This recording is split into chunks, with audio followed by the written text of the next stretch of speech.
Assalamualaikum warahmatullahi wabarakatuh. Jumpa kembali kita dalam materi pendidikan ajaran Islam. Sebelum kita memulai bacaan hari ini, marilah kita bersama-sama mengucapkan basmalah bersama-sama. Bismillahirrahmanirrahim. Pada pertemuan yang lalu kita membahas bab 1, yaitu materi mengenai iman kepada kitab-kitab Allah.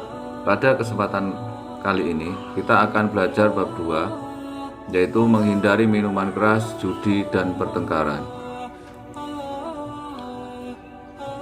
Allah Subhanahu wa taala berfirman dalam Al-Qur'an surah Al-Maidah ayat 90. A'udzubillahi minasyaitonirrajim. Bismillahirrahmanirrahim. Ya ayyuhalladzina amanu innamal khamru wal maisir wal ansabu wal azlamu rijsum min amali syaiton wajtanibuhu la'allakum tuflihun. Artinya, wahai orang-orang yang beriman, sesungguhnya minuman keras, berjudi, berkorban untuk berhala, dan mengundi nasib dengan anak panah adalah perbuatan keji dan termasuk perbuatan setan. Maka jauhilah perbuatan-perbuatan itu agar kamu beruntung. Jadi ayat ini menerangkan, yaitu perbuatan keji dan perbuatan setan itu apa saja, yaitu minuman keras, berjudi, berkorban untuk berhala, dan mengundi nasib dengan anak panah. Khamr atau dalam bahasa Indonesia itu yaitu artinya minuman keras. Islam melarang keras umatnya untuk mengkonsumsi khamr atau minuman keras, narkoba, dan sejenisnya. Minuman keras, narkoba, dan zat adiktif lainnya atau hal-hal yang bisa menyebabkan gangguan dan zat yang membuat ketagihan dan akan merusak fisik dan mental. Orang yang sudah ketagihan akan melakukan apapun asal minuman keras dan zat-zat larang itu bisa didapatkan. Jadi pada keterangan ini sudah jelas bahwa larangan Islam melarang umatnya untuk mengkonsumsi khamr karena ada hal-hal yang dapat merugikan manusia, antara lain yaitu merusak fisik dan mental, terus yaitu ada unsur ketagihan. Jadi kalau sudah minum ini, maka dia akan mempunyai keinginan yang kuat untuk minum kembali dengan cara apapun.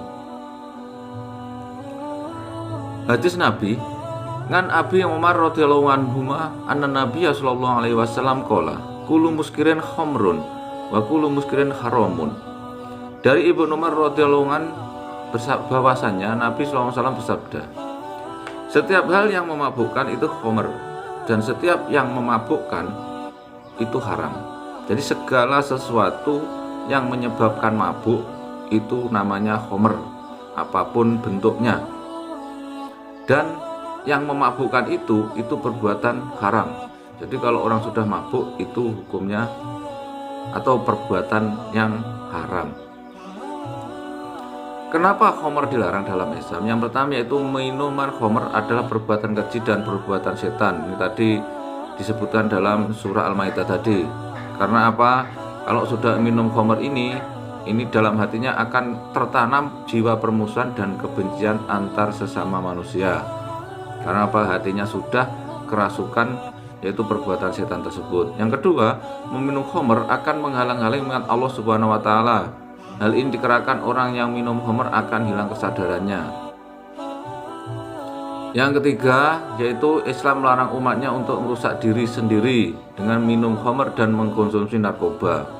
Karena minum khamr dan mengkonsumsi narkoba akan merusak secara fisik dan mental seseorang. Dampak orang yang minum khamr ini dari aspek fisiknya. Yang pertama yaitu mengkonsumsi minuman beralkohol dapat membuat seseorang menjadi mabuk dan menyebabkan seseorang mengalami sakit kepala, mual, muntah, serta nyeri pada bagian tertentu. Ini dampak pertamanya. Yang kedua, berat badan menjadi naik karena minuman beralkohol memiliki kadar kalori dan gula yang tinggi.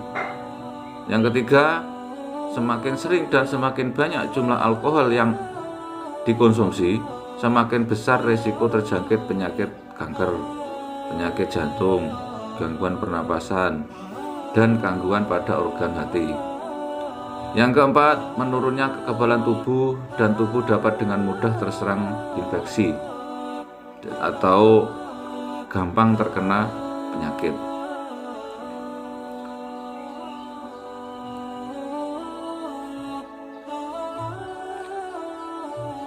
Sedangkan dampak orang yang minum khamr, dampak psikologis atau mental atau jiwa, itu gangguannya yang pertama yaitu akan mendapat gangguan daya ingat.